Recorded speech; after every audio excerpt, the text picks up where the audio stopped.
like I promised. And as you learned, as I'm telling my story tonight, I'm going to... Minor, well, they found themselves out of a job. I really do. I have a wonderful husband, a wonderful family.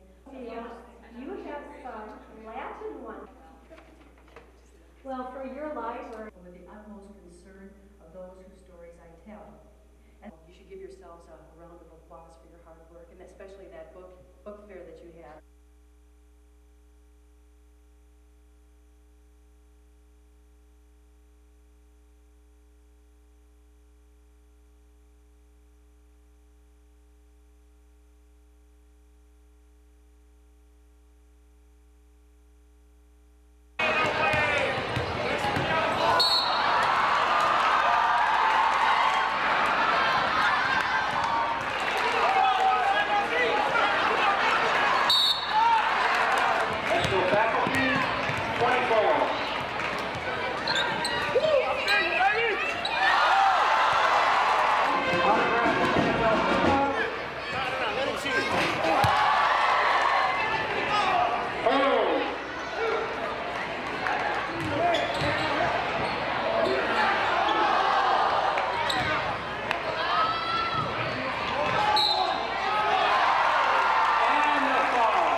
I tell you, it's just like we've been reborn, I think is the way to put it. This represents the link to the past of this city more than any building in this town.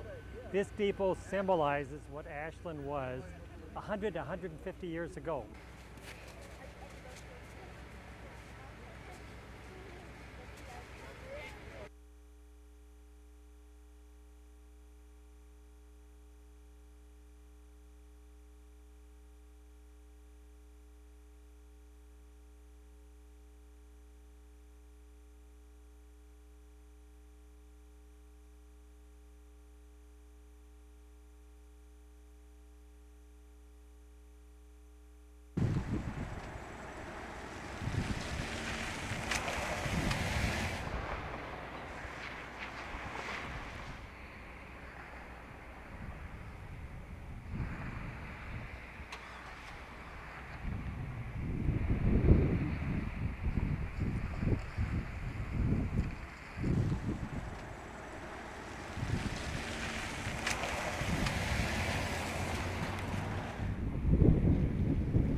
We realize, obviously, this is a huge inconvenience for people. We ask them to be patient and bear with us because we are being able to get 2 projects done at the same time.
Oh yeah, what have you been up to? Oh, not too much. It's a comfortable routine at Bill Sandino's barber shop, where the tools, the vending machine, even the cash register have been around for a while. Mr. Ewer. Hey, Jerry. Howdy. Just about everyone in the door is a familiar face. And of course, a lot of friends come in. It's good people. But the guys coming in on this day are finding their visits a bit different. Yeah, this is my last day. After 39 years cutting hair in the same woodland shop, Bill is hanging up his clippers. Many faithful customers have been around as long as he has. Well, it's convenient, and he's a nice fellow to deal with. They're not sure who will be their barber now. I'm gonna have to close the doors, Falky. I can't find anybody, so. When Bill started, a cut was $1.75. Today it's $11. Still a good deal for his younger customers. Today's it. Yeah, that's the last one. Relaxed a little bit. Yeah. While the fads have come and gone, Bill says a good short cut is in style again. He always does a great job. Bill's done that job with only 3 vacations in the last 4 decades. I've been here so much that I really don't know what it's like not being here. But he has definite plans for his retirement. Yeah, you see my schedule? That schedule is hard to miss, along with the signs of encouragement his family posted at his shop. Even though the times change, the jokes really don't. Oh, yeah. Perfect. Who's that guy, eh? Yeah. While he's saying goodbye to his work, Bill's not leaving his friends behind. Well, Jocko, thank you. Thank you, Appreciate man. your business all the years. It's been a pleasure. Here, You man. betcha. In Duluth, Kim Kaiser, News 6.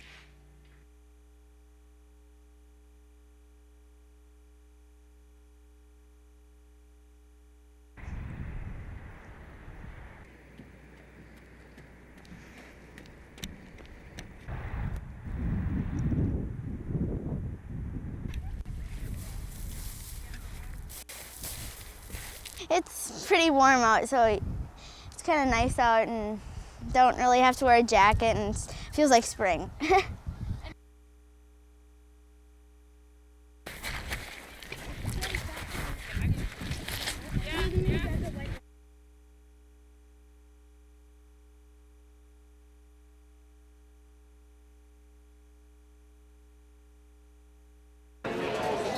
Right. It really is like a community coming together. People look forward to it. It's probably the tastiest ticket in town, especially for those seeking some variety. We started our very first year with 20-some restaurants, and now we have 42 restaurant and beverage purveyors. It's good, isn't it? Yeah, it is. It's The Taste of Nations takes up 3 floors in the Fitger's Brewery complex, and they need the room. I'm so excited. We had 450 tickets, and they're gone.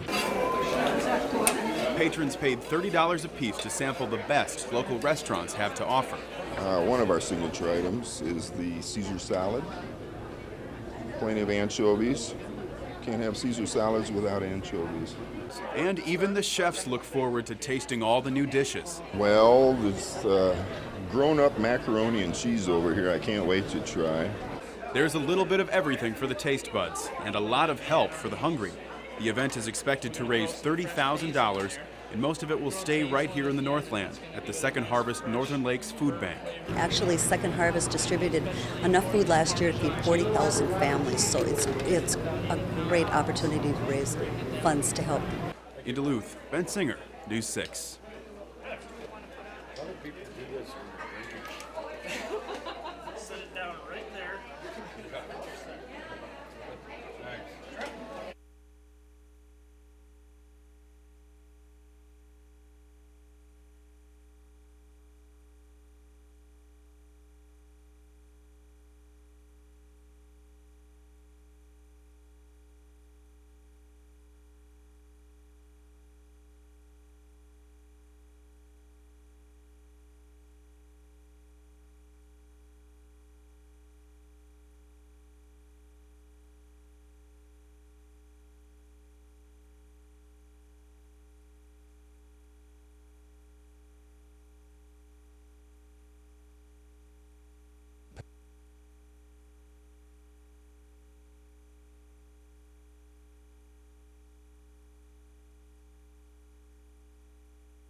This Easter holiday was full of uncertainty for the Klein family.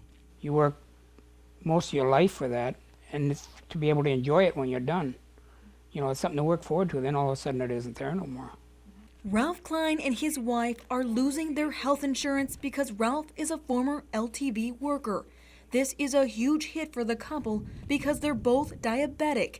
In addition, Ralph has asthma and Sandy has had 2 heart attacks. Their biggest cost? Prescription drugs. We figure we spend about $800 to $1,000 a month on medication.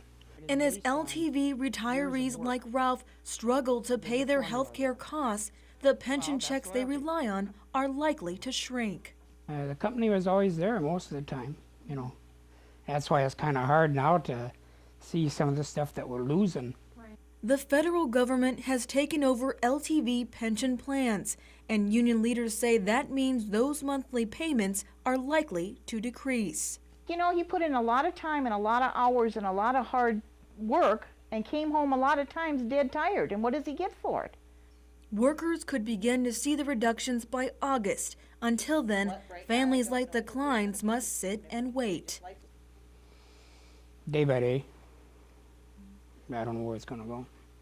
Married for 32 years, this couple must put plans for vacations and home improvements on hold. All this at a time when they thought they'd spend their days relaxing on their property. Instead, the Kleins spent a lot of time wondering about the future. Well, I just feel that the Lord's going to provide for me anyhow, you know.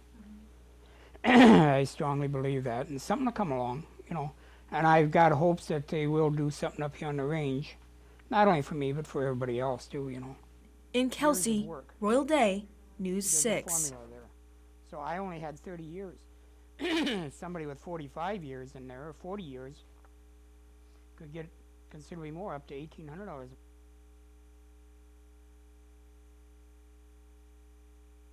For months upon months, weeks upon weeks, years upon years, and what I'm going to do, am I going to run again? So I'm here to tell you this morning that yes, I will be seeking another term as governor of the state of Minnesota. People have said I've lost my sense of humor. Well, I want you to know that I haven't lost it, April Fools.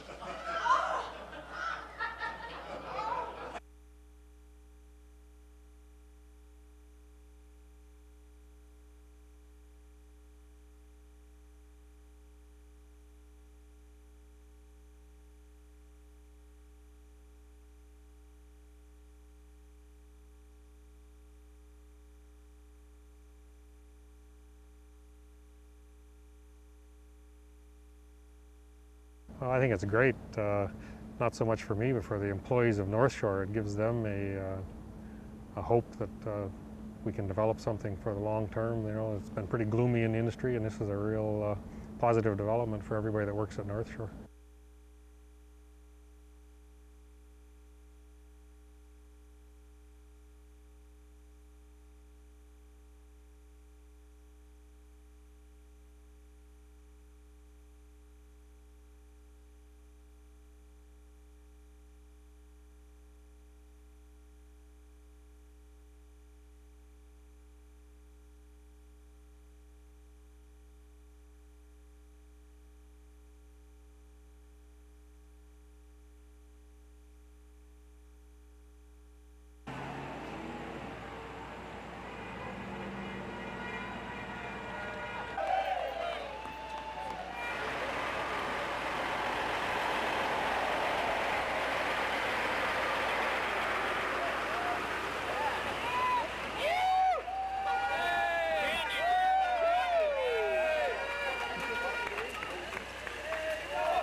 It started at this house in Superior. Police say a young man began stealing mail from his elderly neighbor who lived below him.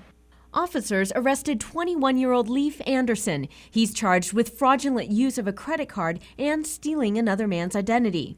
Police believe Anderson stole bank statements, credit card applications, and ATM cards from the victim's mailbox. According to the criminal complaint, Anderson made about 50 trips to ATM machines throughout the city, withdrawing several hundreds of dollars in cash each time. It doesn't take any skill at all. Detective Herb Bergson says these days, identity theft is becoming more common in the Twin Ports. There's been more and more as time goes on because people learn I can get away with it, or it's not so tough to do that. In just 4 months, police say Anderson had stolen up to $20,000 from the man's life savings. Police believe Anderson used the cash to buy a car, a leather couch, a DVD player, a TV, and other electronics. But unlike credit card fraud, identity theft is a relatively new crime in the Wisconsin books, just added in 1997. The reason why it wasn't enacted on before then is pretty much because there wasn't as big a problem. While you can't always stop someone from stealing your mail, police say there are many things you can do to protect yourself from identity theft. First, guard your driver's license and social security numbers. Also, check your bank statements and call to ask about any unusual activity. Keep your receipts safe, and be sure to shred any credit card offers you don't use. In this case, the victim wasn't checking his statements carefully, but when he did notice and called the bank, police found a suspect, showing that a little vigilance is the best protection. In Superior, Jana Katsuyama, News 6.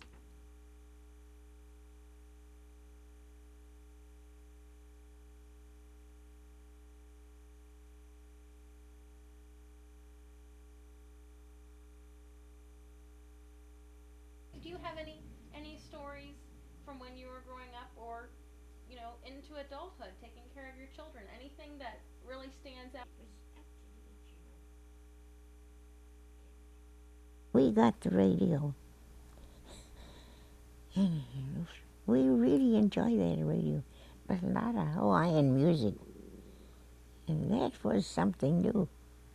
That was nice.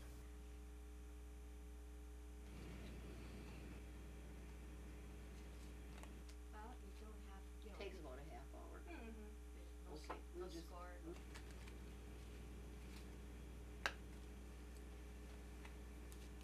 All right. Oh, we watch TV too.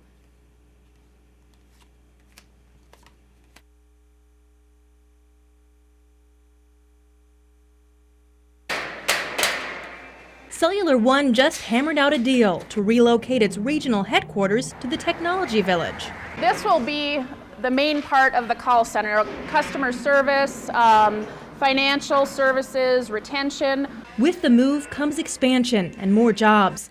The new space allows room to handle customer calls from divisions in Arizona, California, and Alaska, along with the Midwest region.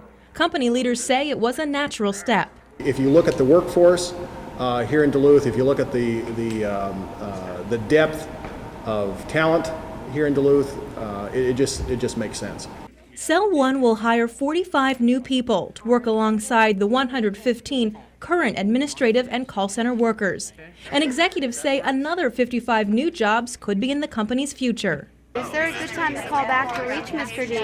More telemarketing jobs are also available. Managers starting up the Duluth office of Innovative Marketing Strategies say it's exciting to get ready for a rush of hires. This is a breath of fresh air to be able to come in and say, you know what, we have 250 jobs that we need to fill by the end of summer, and come on down and work. About 200 of those jobs are full-time with benefits. The new branch fills the gap left by Telespectrum, another telemarketing company, when it left last month. Right now, only about 15 people work here, but that will all change in a couple weeks. We're hoping to have 50 people on each shift by the 15th, so we got a lot of work ahead of us. Whether it means working the phones, handling customer questions, or managing operations, the job openings will bring more workers to downtown Duluth. Kim Kaiser, News 6.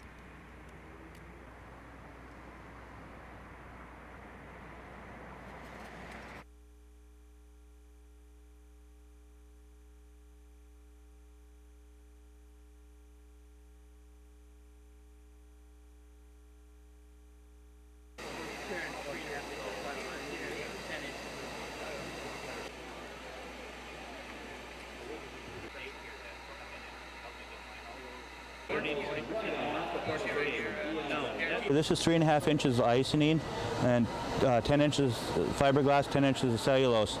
And what it shows is isonine gives you a total air seal, where the fiberglass and cellulose, the air is bouncing up to the tubes here.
I think it makes everyone very nervous.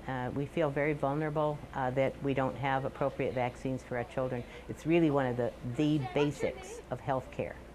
It's so basic. It's like I say, it's right there with clean water and clean air. Will he get a yo-yo? He can. Is okay? Okay. Your arm okay? I know. It's just a fake me. Oh, okay. Here we go. If I was going to get a fake shot. No, we're not going to give you. Every one of them is having some kind of problem somewhere. Seems an awful coincidence that all of these manufacturers could be so far behind. Oh, yeah. Say that last, or how do you measure it with that? How many children can you use it on, like the stuff that's in there? Oh, what? This one? Little tiny poke in your finger. No.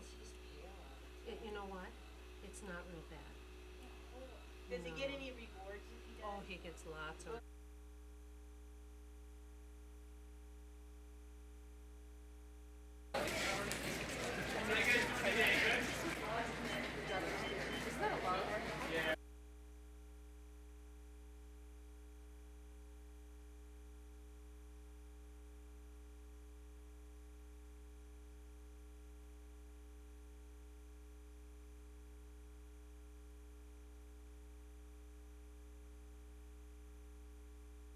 About what these posters. I think we have a responsibility to say to them, look, this is not a behavioral this is not a behavioral pattern that we want to reinforce on this campus. We want you to change it or go somewhere else.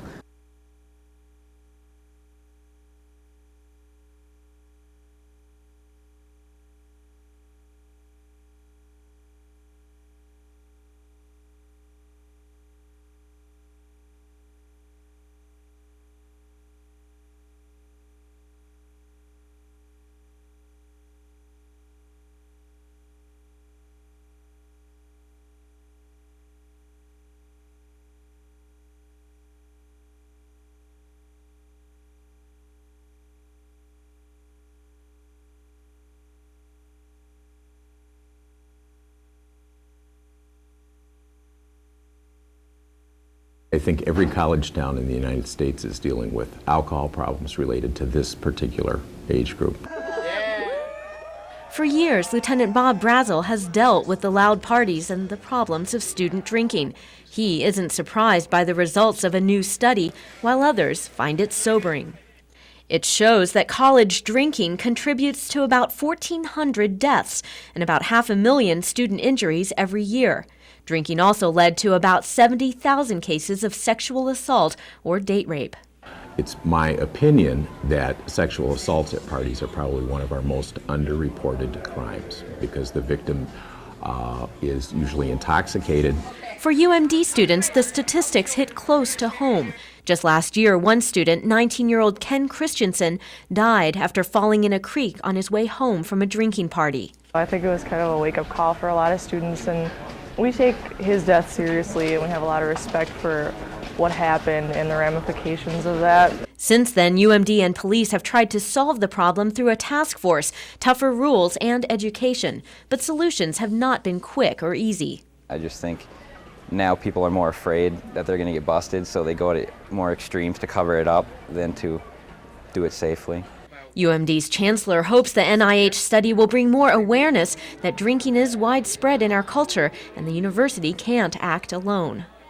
If we could get parents and high schools and communities to work as hard as we're working to support keg laws, for landlords to assume responsibility for rowdiness of tenants as they have in St. Cloud or they have in Eau Claire, if we could get us all to participate, we could even do a better job.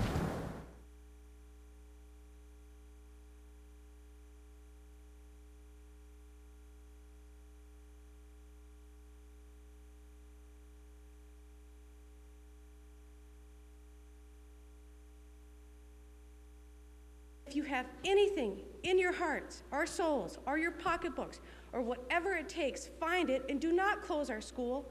Think of the kids. Those are comments the Birchwood parents have been sharing for the past several years as the school board has considered closing the school. The emotions are still strong today, but now some people are accepting the school's likely fate and using this public hearing to support its signature program. Although we accept with sad hearts the decision to close Birchwood School, we have many questions regarding the future of core knowledge in this city. The Core Knowledge program is an acclaimed curriculum that relates various subjects to one another, and the school board hasn't determined which school will adopt the program, and teachers are concerned that it will not be offered next year. As sorry as I might feel for myself at the prospect of being told to pack up my core knowledge materials, I am sorrier still for the children to whom these materials will not be taught. Meanwhile, the closure means most students in the Birchwood attendance area will now attend Lowell Elementary, and just a handful will go to Piedmont. Some of those people over there, some of the 9, are happy to go to Piedmont, and that's great. But some of us, you know, when your kid's that age, you don't want them to be the only one leaving their classmates and going to a different school. While the school board may be willing to compromise on school attendance, they will likely remain committed to the decision they made last December. Children, you have stated you will keep core knowledge, but then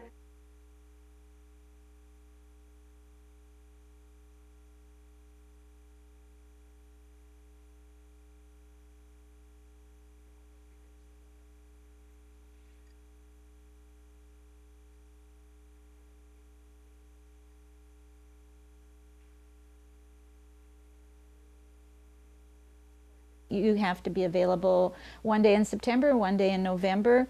If you've got the time and the energy, I think it's a good way to serve your community.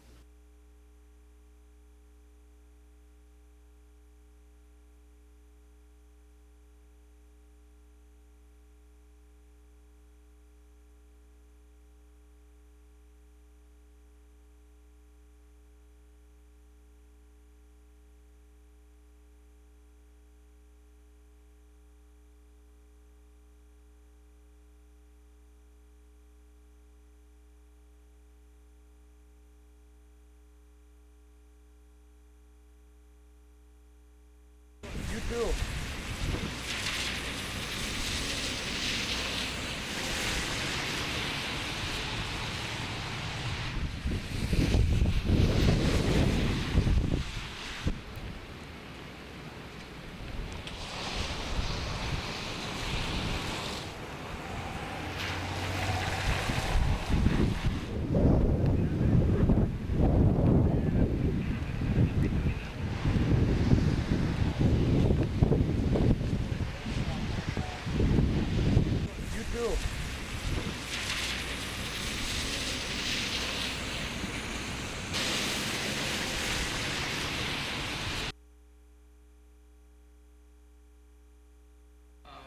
Up in the air, and I will have a confirmed copy of all this for each, and probably next week, but they're still fine-tuning some of the scheduling, preferably outside of school time, so that we can. Or the area that my group is working on is the philosophy behind the entire government and the ideas from the founding fathers and what they wrote and why they did what they did. Follow-up questions. Should we still be using local examples or should we go? Where they talked about volunteering, using local examples. Do. Sign up for a time with me. Don't. The places and none of Cubby's booked and everybody else is booked to the potential. And first thing in the morning, 8 o'clock. So that means that once the pressure's off.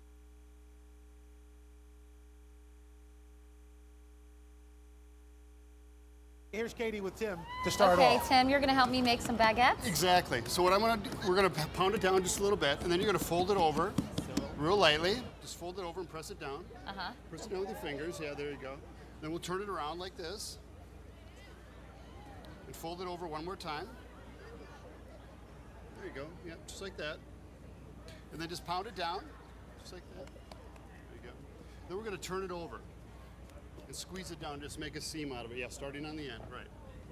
Just starting on the end and then just bang it down. Like that? This with your heel. Yep. Great, you're going to be ready for the 2005 team.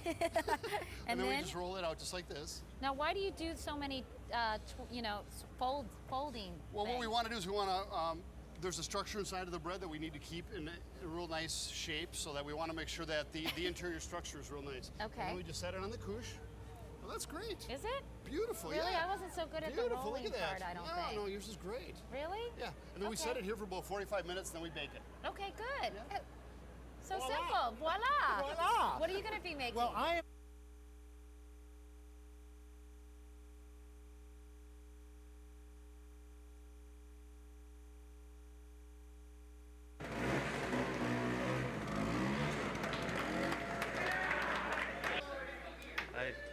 Hello, very well.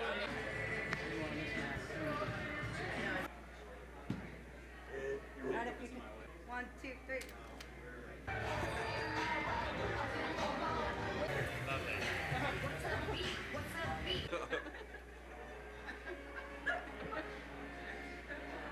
It was in my closet. I have several outfits. It was tough to decide which one to wear.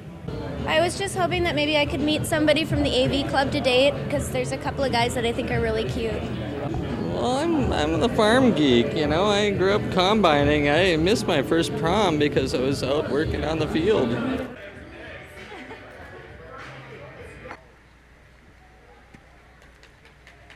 That's a lot of practice as a small show.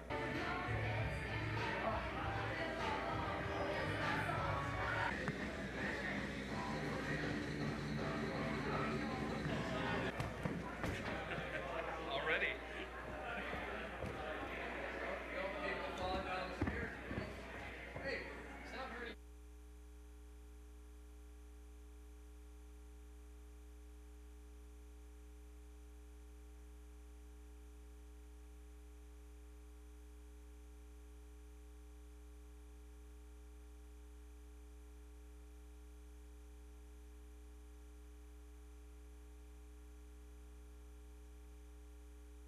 We have to bring down the cost of the district, and so these are a lot better than they were 2 years ago, and even though I'm not thrilled about any of them, I think that we have to seriously consider them and to pass them.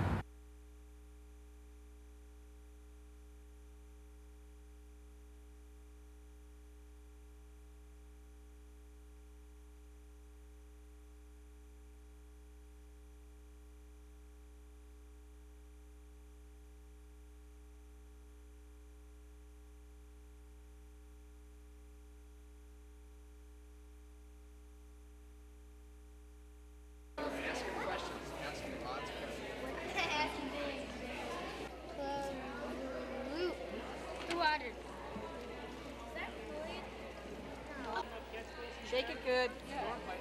Look at that. Right through the yards, right down the hill, except what the wetland grabbed. See the I'm right there. I am. There's Gary. The problem with painting is that the paint runs down into the storm drains, and it's just as bad as dumping oil and stuff into storm drains, and we're trying to prevent that from happening. Yeah, and that would be Lake Superior, doesn't it? So if we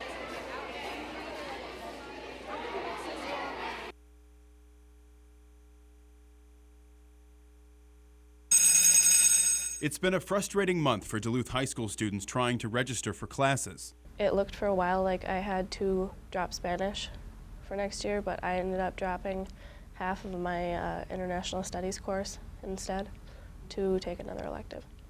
They're trying to make sense of changes to curriculum by the school board. It approved a 6-period day with an optional 0 hour to help balance next year's budget, but students are worried their education will suffer. I would really think that if we had a 6-period day, a lot of kids aren't going to get the education that they need to move on in life. It seemed like a done deal, but Tuesday night's school board meeting proved there's a chance the 7th period may be restored. The Duluth Federation of Teachers is offering staff development money to fund the 7th hour, and some school board members think the plan deserves consideration. All the parties concerned are desperately trying to find some way of taking advantage of staff development funds for the kids, but we really didn't have a chance to analyze the most recent proposal. The teachers union offered its financial help weeks ago, but the board didn't agree to the terms. Both parties are negotiating again. Now the biggest obstacle for a new plan is time. They kind of need to hurry up because we already registered for classes and it's really, really hard. It may be that teachers ultimately aren't comfortable with something that the board would be comfortable with, and we do have very little time to try to work those things out. Harry Welty says there would be time to re-register students if the decision was made quickly, but the school board and the teachers union would still have to vote on a new plan. Until we work something out, that what the students signed up for is the schedule that they'll see next year. In Duluth, Ben Singer, News 6.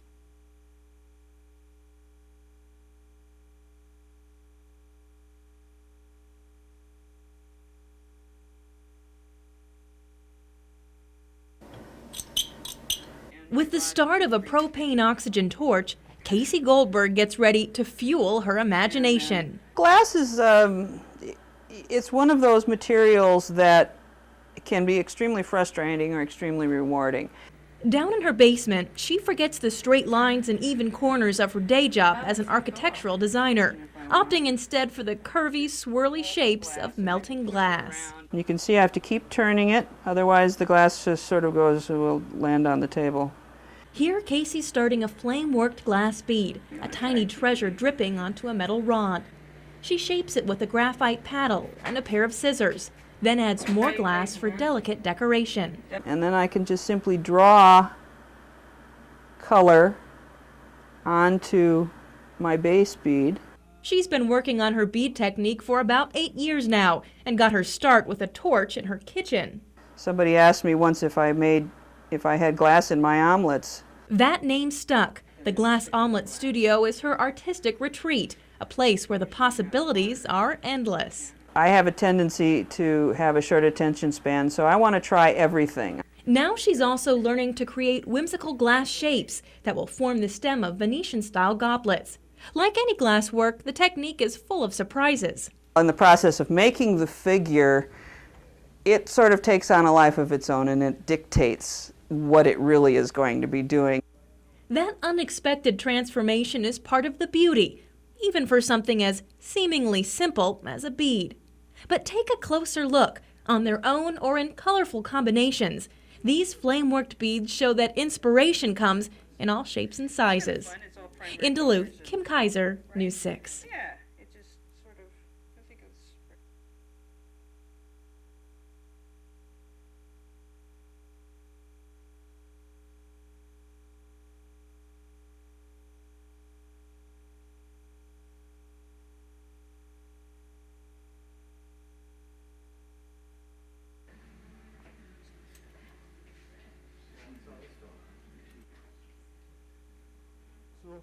Unfortunately, that's kind of the place where we're walking.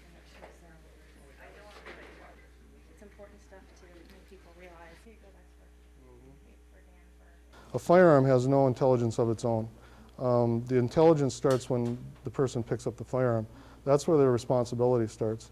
And a firearm, loaded or unloaded, sitting by itself will not hurt anyone until someone picks it up.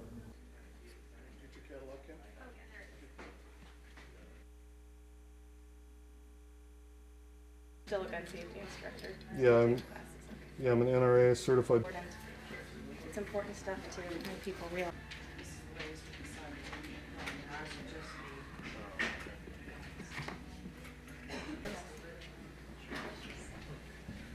So,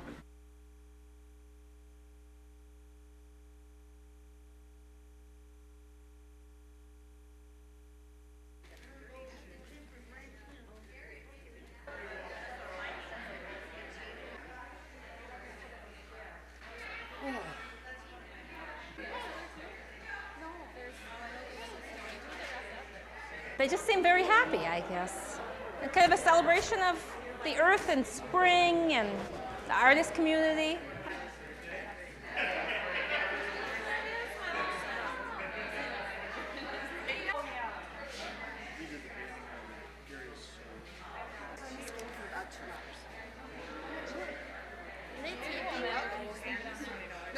No, I usually leave them on overnight if I can.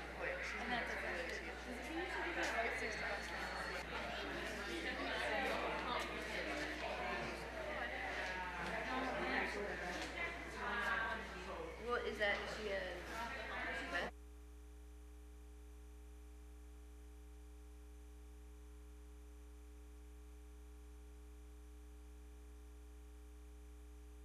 That's right. Thank you very much for all you've done for peace and justice.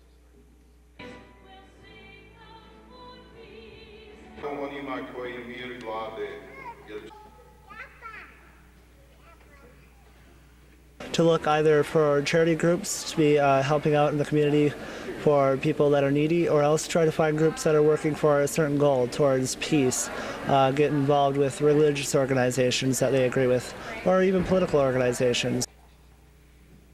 It was nominated by Mary Sick, who said of her, "I have known Lee quite some time ago and said we've had an injustice in our community that needs to be righted." 148. It's a song called Many and Great. Page 1.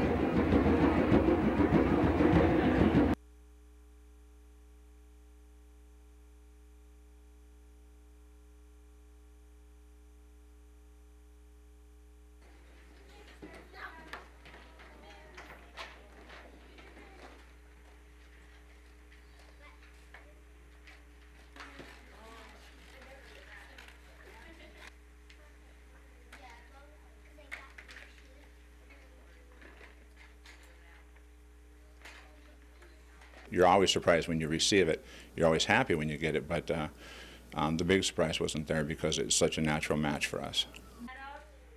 Tape his shiny scale on and put him on the back table. Utter, without some plants in there to help them, and without some...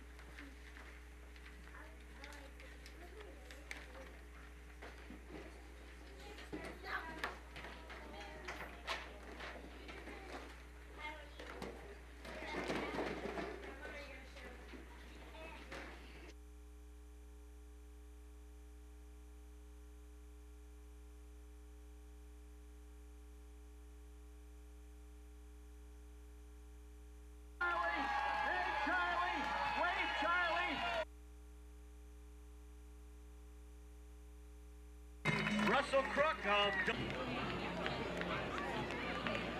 Jody Weller coming in from Duluth. Jody, nice job. Carl Kaufman of Cloquet. Carl, welcome to the finish line of the William Irvin 5K. Janet Moore of Detroit Lakes, welcome. Nice job. It's great to have you running. Mike Maessa of Duluth, good job. Doreen Lauer of Grand Rapids, Minnesota, running the William Irvin 5K.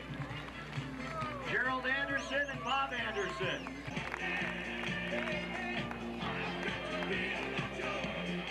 Steve Owens of Chaska. Way to go, Steve. Wave to everybody, Steve. Welcome to the finish line of the William Soda. Paul Mountain of Lino Lakes coming in. Nice job, Paul. Susan Clark of Duluth coming into the finish line. Susan, thank you. We appreciate your participating. Barb Anderson.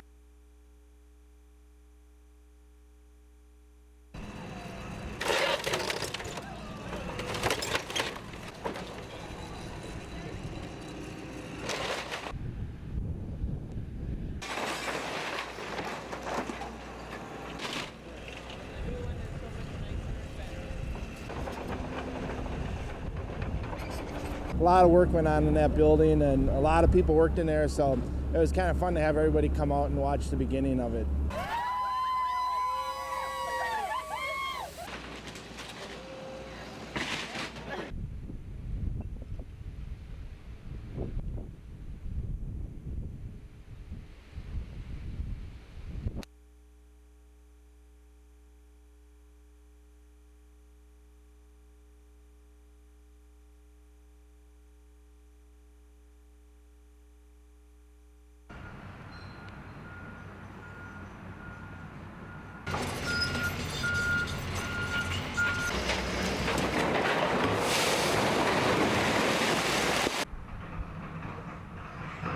We'll dump it out here and place it.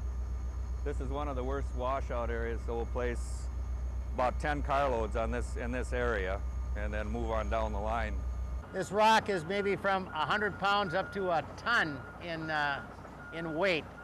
So we're hoping that that will be sufficient to withstand the storms of the future here.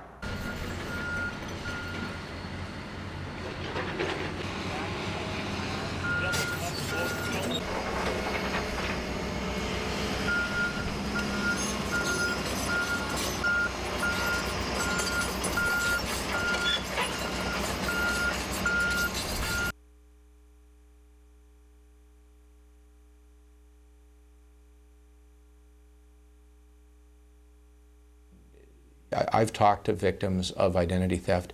It has ruined their lives.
Been a long delay getting the weather. This is the first day I really thought of coming out here even.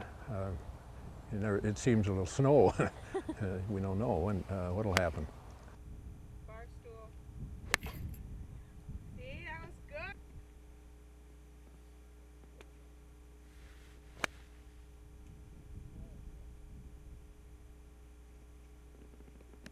Okay, here we go. Bar stool, that's what my instructor told me.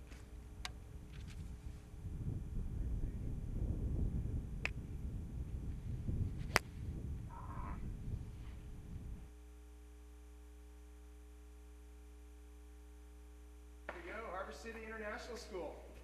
The world is calling. Getting high levels of academic success in smaller cities.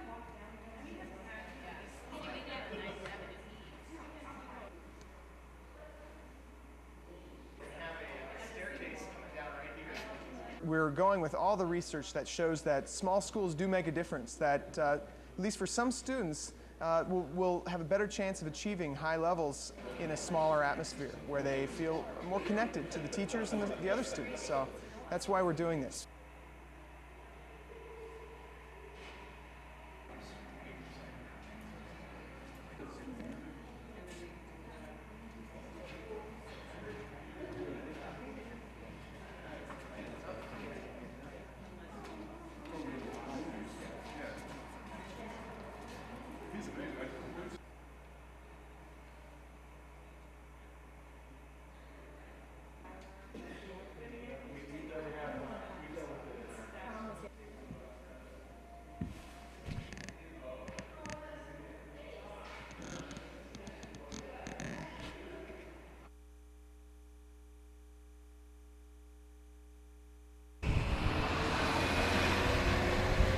The complaint states 18-year-old Michael Wesky, a senior at Moose Lake High School, and another 13-year-old male confessed to dragging the dog behind an ATV that was traveling 20 miles per hour.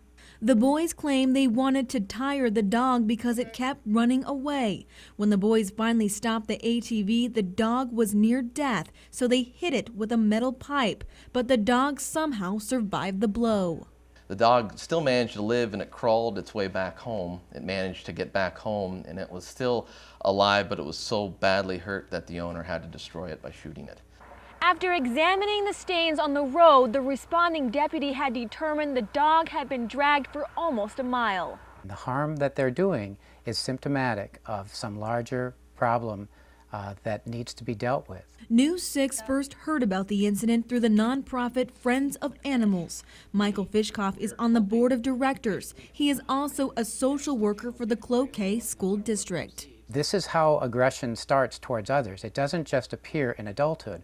There are signs along the way, and this is a tremendous indicator of some very, very serious behavior. Wesky is charged with 1-count cruelty to animals, which is a felony. The max penalty is 2 years in jail and a $5,000 fine. He's probably not going to get 2 years, although I'm going to make a strong argument for it because of the cruelty of the crime. Prosecuting attorney Paul Schaefer says he is adding 3 more felony counts to Wesky's charge. It's nice to have this charge available because this is horrendous. I mean, what they did to this animal is terrible. Friends of Animals members remind Northlanders that if they witness animal abuse, to report it immediately. People need to realize they have feelings and they hurt and they have pain, and we need to protect them. In Moose Lake, Royal Day, News 6.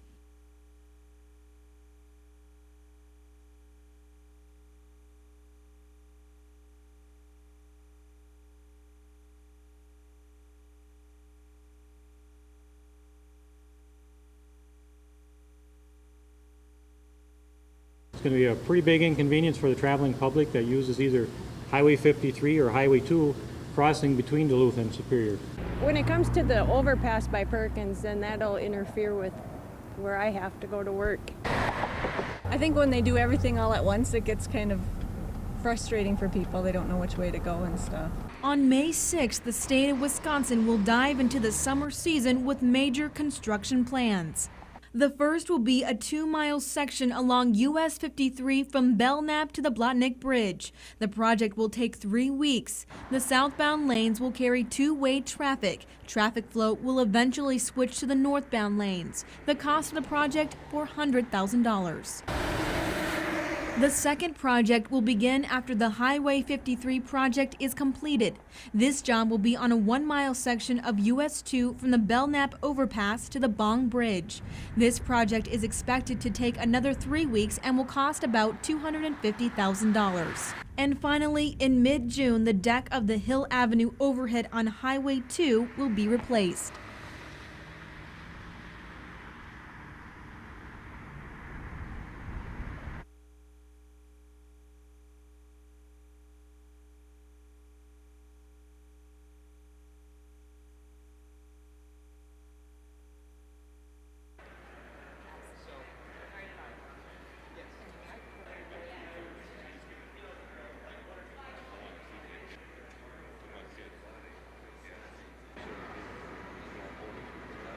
Over 90% of the lawyers in Duluth volunteer their time, and maybe one of the problems is we don't publicize it enough, so we don't get credit for it. But our lawyers here in Duluth are very giving toward the community through this program and in other ways.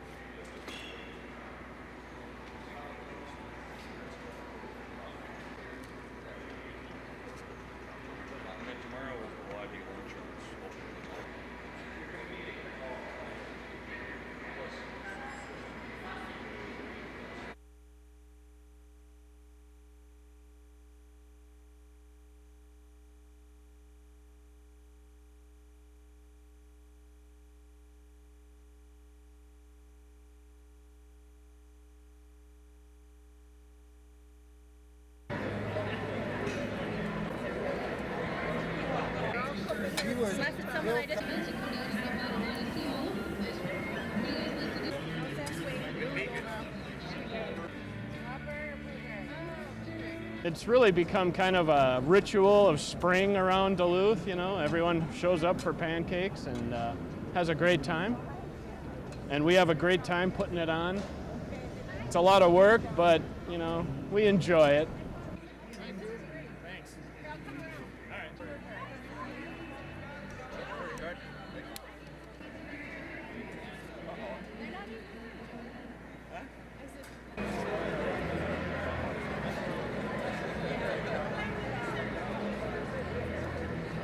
I think you've got the technique down.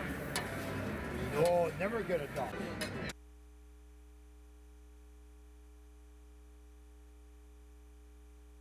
It's really a planning tool used to define the route, locations that require further study, such as locations where there are bridges or other obstacles. It's used to define the amenities and neighborhood features that the residents are interested in seeing.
We had some keepers walk them out, and they immediately headed for the pool, which is heated to about 60 degrees, and hit that, and they haven't been out since. It's a deep pool and a lot of room for them to move around, and they are just putting on quite a show.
We want them to learn that there's more than just classroom learning, that we want them to get a feel for the outdoors and the environment and environmental concerns and issues that arise. So we want them to get a hands-on approach.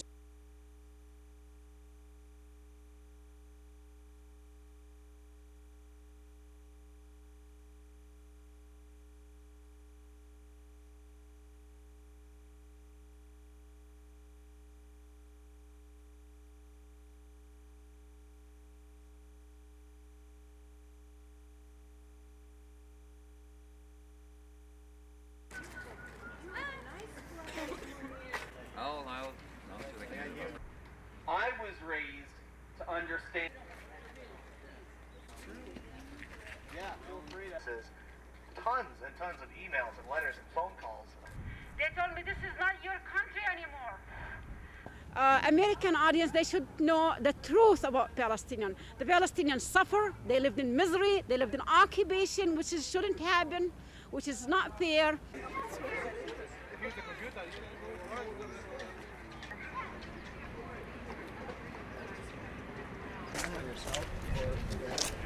There is not a clear right and wrong. Both sides are right and both sides are wrong. And they have to eventually talk to each other. It's just a question of how many are going to die before this occurs.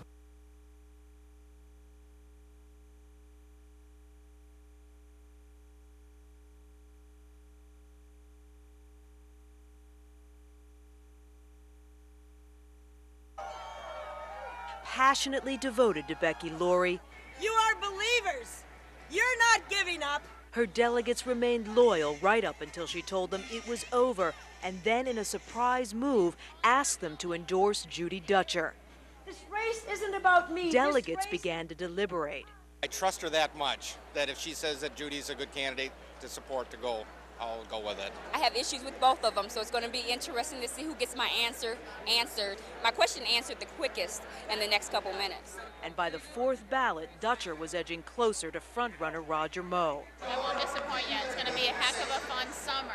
But by ballots 5 and 6, Dutcher had stalled and Moe was inching closer to the 60% he'd need. If you put in your best effort, if you run a positive professional campaign, things are going to work out the way they're supposed to work out. And the way that this convention is supposed to work out is that we will all come together and endorse the next DFL governor from the great state of Minnesota, Senator Roger Moe, and his lieutenant governor candidate, Julie Sabo.